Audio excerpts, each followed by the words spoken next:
So, subscribe to Mr. Caliber for a chance that Team Caliber will pay your 1 year tuition.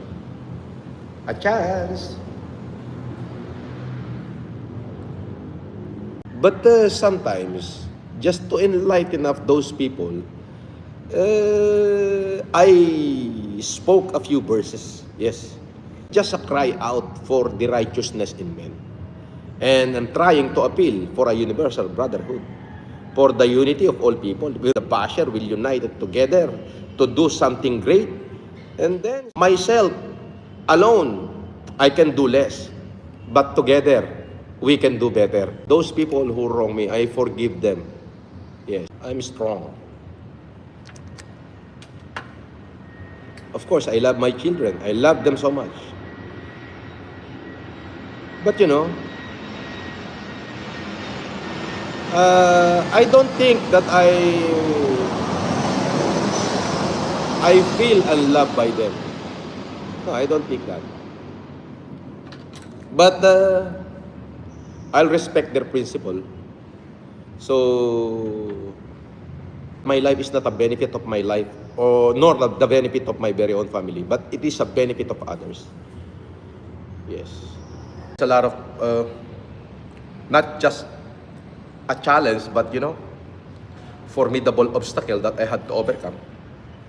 And I did it. So smoking, cigarette is one of my great entertainer. So I'll try. I can make it naman. Heritage Hotel or Millennium Hotel been my home for almost 1 decade. Yes. From 1998, no, from 2006 to 2014. Are you single? Yes, I am. Single and willing to bayug. Yes. Single and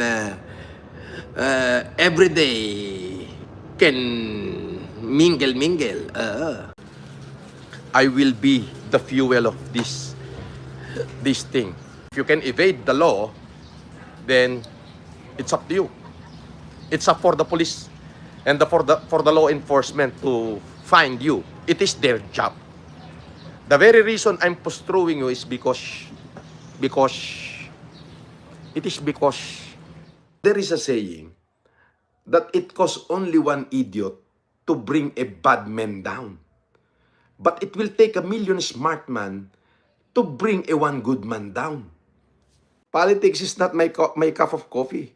It's not my forte. I just wanted to help everyone as much as possible. In my power, in my capacity, to put this con artist, and including his whole caboodle into justice. The evidence of guilt is strong. The evidence of guilt is strong. When the evidence of guilt is not strong, wholeheartedly, I'm willing to offer what I have to the less fortunate one. May I ask, how did you help Filipino during the pandemic era?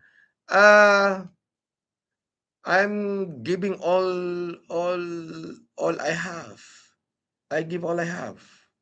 I mean, you are so much very, very great pretender, okay ninam.